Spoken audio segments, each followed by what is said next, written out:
Hello friends, मैं आपका mentor A.K. Singh और आज हम अपने लुसेंट जीके की तैयारी यानी कि अगली क्लास देखेंगे। और आपको पता है लुसेंट जीके का आपको तैयारी क्यों कराई जा रही, क्योंकि ये मानना है लुसेंट जीके है सक्सेस की चाबी और हर जगह आपको कोई भी एग्ज़ाम हो उससे क्वेश्चन यानी कि एक लुसेंट जीके आपको क्वेश्चन का भरमार दे देती है, इसलिए आपको कराई जा रही है तैयारी। अब हम ये हमारा ये मानना है कोई पेपर आए या ना आए, एक तो आपको ओल्ड पेपर कराने हैं, लुसेंट जी की करानी, जितने भी हमारे टीचिंग से रिलेटेड एग्ज़ाम हैं उनके सारे पेपर करा के आपको बिल्कुल पक्का कर दिया जाएगा। जैसे कि आपका नोटिफिकेशन निकला, बिल्कुल आप जोश में आ जाओ जिससे। ठीक है, चलिए आज हमारी क्लास 8। पहले हमने पढ़ लिया था उत्तर वैदिक काल और ऋग्वैदिक काल के बारे में पढ़ लिया था। आज हम पढ़ेंगे उत्तर वैदिक काल। उत्तर वैदिक काल का से है 1000 से लेकर 600 ईसा पूर्व तक। अब ईसा पूर्व क्या होता है, अब ये बताइए, ये है या फिर ये है? कमेंट सेक्शन में मुझे इस चीज़ का बता देना, ईसा पूर्व को क्या कहते हैं, एडी कहते हैं या बीसी कहते हैं। चलिए आगे चलते हैं। उत्तर वैदिक काल में इंद्र के स्थान पर प्रजापति सर्वाधिक प्रिय देवता हैं यानी कि हुए गए हैं। ठीक है, उत्तर वैदिक काल में राजा को राज्य अभिषेक के समय राजा सूर्य यज्ञ का अनुष्ठान किया जाता था। और एक आपको यज्ञ के बारे में पता होगा, जो हमारे रामायण में भी बहुत सारी जगह क्या, एक दो जगह मिलता है। एक जगह जब लव कुश राम जी का घोड़ा पकड़ लेते हैं तो उस टाइम पे मिलता है। उस यज्ञ का नाम बताना, क्योंकि वो यज्ञ बहुत फेमस है। और वही यज्ञ जो चक्रवर्ती सम्राट होते थे वो अपने टाइम पर करवाते थे। और उसका चलो आज मैं आपको बस हिंट देता हूँ, मैं देखता हूँ कितने बच्चों को पता है। उस यज्ञ में क्या होता था, एक चक्रवर्ती राजा अपने आप को सिद्ध करने के लिए यानी कि मेरे से ज़्यादा पावरफुल कोई नहीं है, वो अपने घोड़े को छोड़ देता था। वो दिशाओं में भागता चल जाता था। जो उस घोड़े को अपने क्षेत्र में पकड़ के रख लेता था तो फिर राजा उससे युद्ध कर लेता था।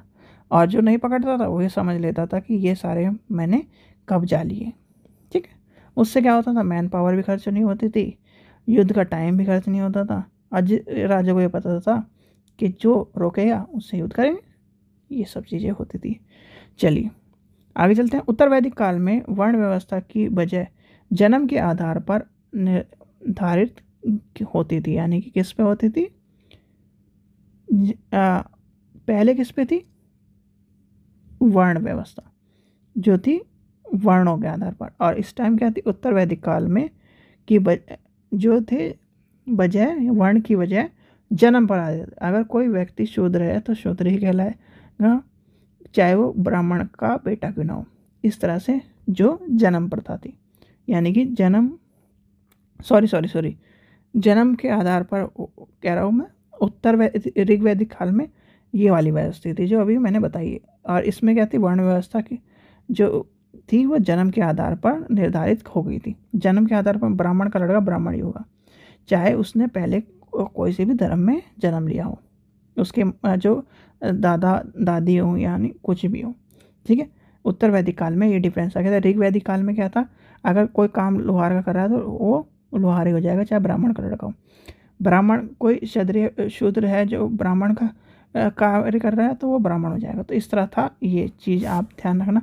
वो ये कहते हैं ना कि ये सब चीज़ें आप पुराने टाइम पे कोई इस तरह की चीज़ नहीं थी कि जो अगर आप हिस्ट्री ढंग से पढ़ो ना तो पुराने टाइम पे ये सब चीज़ें पता भी नहीं थी लोगों को। ठीक है, वो उनको ये पता था, कोई जानवर दिखाई दिया, मारा, खाया और अपना सो गए। थोड़े एडवांस हुए, फिर उसके बाद मारा, पकाया, खाया, सो गए। फिर उसके बाद क्या हुआ, उनको पालने शुरू कर दिए, दूध निकाल के पिया, खाया, सो गए। फिर उसके बाद क्या हुआ, उनको जो चीज़ें थी डेवलप हुई, पेड़ों पे जो जैसे कि पेड़ों पे आम लगने लगे इस तरह की, उसे तोड़ा, खाया, पिया, सो गए। किसके पास टाइम था कि किसका बच्चा है, ये ब्राह्मण का रहा। कोई चीज़ नहीं थी, ये सब चीज़ें रूमर है, ये सब चीज़ें मिथ है कि क्या नाम भी पुराने टाइम से चली आ रही हैं। ये सब देखो, जो चीज़ें हैं वो चीज़ें हैं। जैसे कि हमारे रामायण में और बहुत सारे ग्रंथों में अच्छी अच्छी चीज़ें दी गई हैं। क्यों दी गई हैं भाई? वो चीज़ें सिद्ध हो चुकी हैं, इसलिए दी गई हैं। ऐसे नहीं, कोई भी धर्म देखो, कोई भी धर्म आपको ये नहीं सिखाता कि मार काट, या कोई भी धर्म ये नहीं कहता कि वो छोटा है वो बड़ा है। ये तो सिर्फ व्यक्तियों के ढकोसले हैं कि ये धर्म छोटा है, ये धर्म बड़ा है, ये वो है। सबको पता है कि जो बुद्धिजीवी है ना, जिसे कहना, जो एजुकेशन प्राप्त करके बैठा है, डिग्री होल्डर की बात नहीं कर रहा मैं, डिग्री होल्डर की तो बात ही नहीं करता मैं। जो एजुकेटेड है, यानी कि जिसने एजुकेशन को प्राप्त किया, उसे पता है सबसे पुराना धर्म हिंदू धर्म है। उसी से सारे धर्म निकले हुए हैं। अब कोई बकवास करने लगे नहीं ये है, ये धर्म सबसे पहले आया था, वो धर्म, भाई वो डिग्री होल्डर है। डिग्री होल्डर तो कुछ भी कर सकता है। डिग्री होल्डर तो अपनी डिग्री कितनी छपवा के कुछ भी कर सकता है साबित। ठीक है, ये सिर्फ और सिर्फ बुद्धिजीवियों, जो एजुकेटर है, जिसने एजुकेशन प्राप्त करी, उसके लिए। चलिए आगे चलते हैं। ये सब ज़िंदगी भर चलती रहेंगी बहस, क्योंकि कलयुग है। कलयुग में यहाँ पर कुछ भी हो सकता है। चलिए, उत्तर वैदिक काल में हाल ही में सिरों और यानी कि हल रेखा की को सीता रेखा भी कहा जाता था। क्या कहा जाता था? सीता कहा जाता था। उत्तर वैदिक काल में निष्काय और शतमान मुद्रा की इकाई थी, लेकिन इस काल में किसी भी खास भार आकृति मूल के सिक्के चलने वाले प्रमाण नहीं मिले। भाई प्रमाण नहीं मिले तो फिर वही उत्तर ऋग्वैदिक काल की तरह। ऋग्वैदिक काल में क्या था? वस्तु विनिमय था, और वस्तु विनिमय आपको बता दी थी आपको। चलिए, ऋग्वैदिक कालीन नदी, प्राचीन नदी और आधुनिक नदी, कुंभ कुर्म, ये देखिए यहाँ पर बस डिफरेंस कितना है। कुंभ काबुल, वत्स्य झेलम,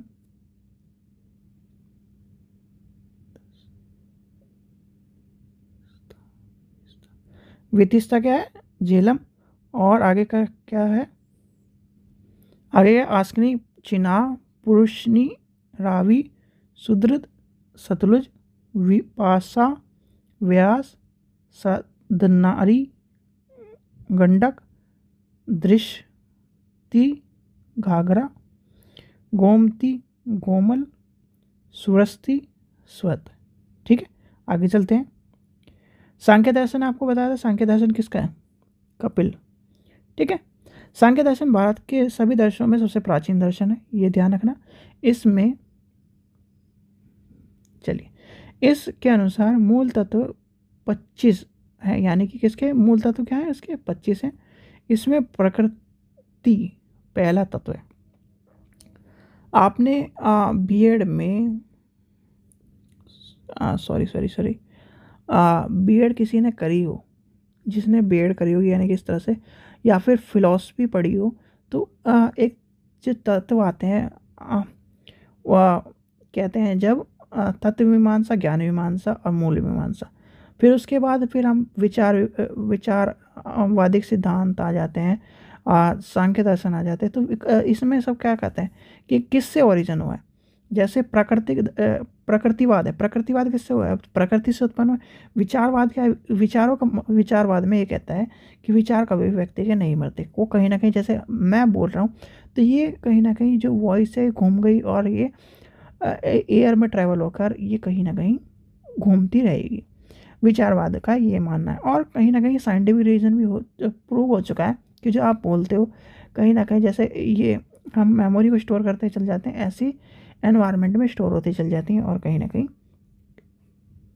कहीं भाई हमने तो देखा नहीं, पर हाँ कहीं ना कहीं चलती चली जाती है। आगे क्या है? यहाँ तक हो गया कि प्राकृतिक तत्व पहला है। सत्यमेव जयते मुंडके उपनिषद से लिया गया। क्वेश्चन इंपॉर्टेंट है, कई बार पूछा गया, जीके से रिलेटेड है। इस उपनिषद में यज्ञ की तुलना टूटी नाव से की गई है। याद रखना, टूटी नाव से गई। गायत्री मंत्र नामक देवताओं को संबोधित किया गया, यानी कि से संबंधित। चलिए इसे काट ही देते हैं।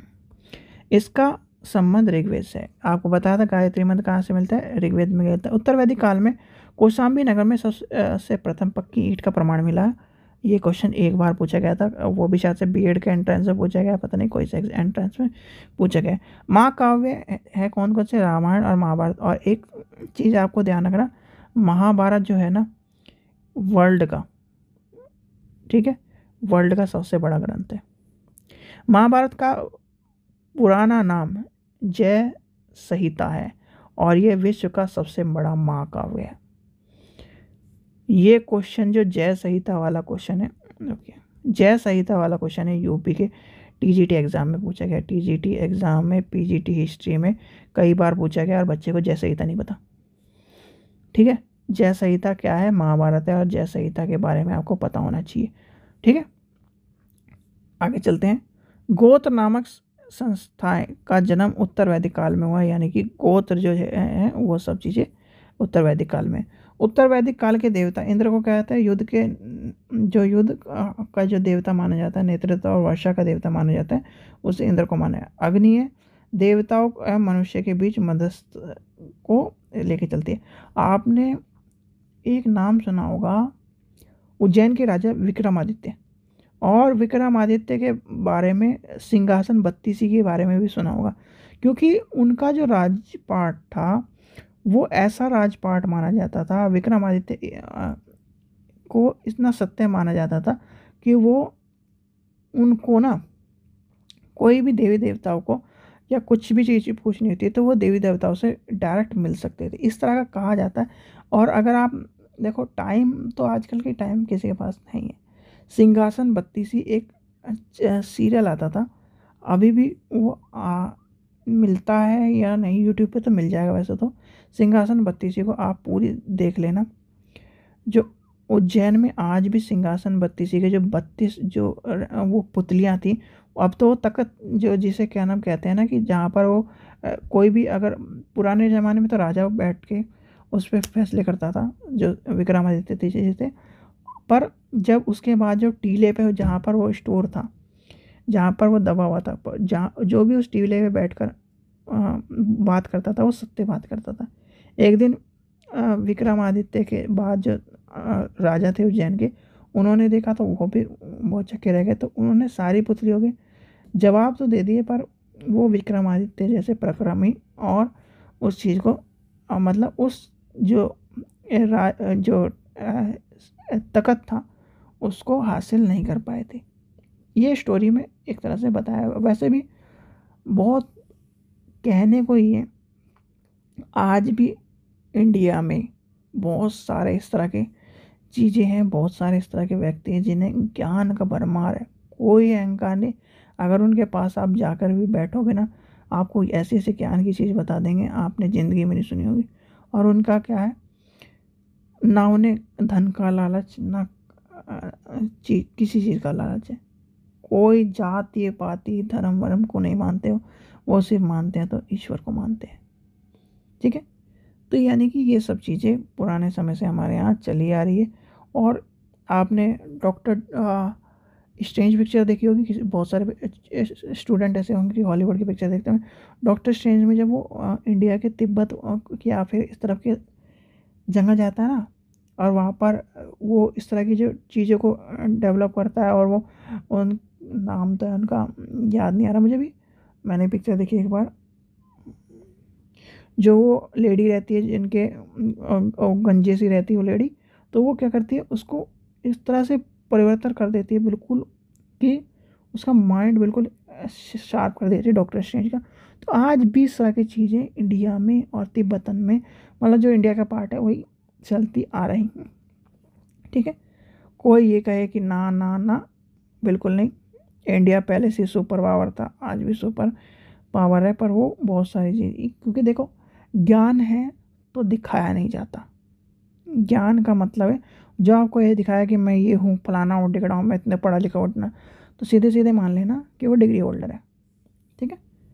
चलो आगे चलते हैं। आगे हमें पढ़ना है वरुण, पृथ्वी और सूर्य के निर्माता, सूर्य समुद्र के देवता, विश्व के नायक, शासक, सत्य के प्रतीक, पूर्व यानी ऋतुओं के परिवर्तक, और दिन और रात के करता रहता। बहुत आकाश के देवता यानी सबसे प्राचीन। सोम क्या है? वनस्पतियों के देवता। उषा क्या है? प्रगति और उत्साह के देवता, अश्वनी विपत्तियों को हरने वाले, पुष्प यानी कि पुष्ण पशुओं के देवता, विष्णु क्या है विश्व संरचना और पालन करता, और मूर्ति क्या है आंधी तूफान के देवता। ठीक है, अब इसे हनुमान जी से रिलेटेड मत कर देना, इसका ध्यान रखना। ठीक है, चलिए ये जो आज का आपको चैप्टर था लूसेंट का, ये आपको समझ में आ गया होगा, छोटा चैप्टर था। ये सारी चीज़ें हमारे धर्म से, हमारे प्राचीन ग्रंथों से, हमारे इतिहास से जो चीज़ें हैं आपको देखने के लिए मिली हैं। यही देखो, इतिहास कभी भी बुद्धिजीवियों के अनुसार तो बदला जा सकता है, जो सिर्फ और सिर्फ धर्म के आंचल में बैठकर इतिहास लिखते हैं। पर अगर एक सच्चे साहित्यकार बोलो, एक सच्चे इतिहासकार के हिसाब से लेके चले तो इतिहास कभी भी बदला नहीं जा सकता। जो सत्य है वो सत्य है। ठीक है, चलो हमें क्या करना है, हमें तो पढ़ने से मतलब है, हमें लूसेंट कवर करनी है। लूसेंट को कवर करके अपना जीके अपना पक्का करना है, आगे देखते हैं क्या करना है। ठीक है बच्चों, चलिए आशा करता हूँ आपको वीडियो पसंद आई। वीडियो पसंद आई तो लाइक करें, चैनल को सब्सक्राइब करें, वीडियो को ज़्यादा से ज़्यादा शेयर करें। Thank you.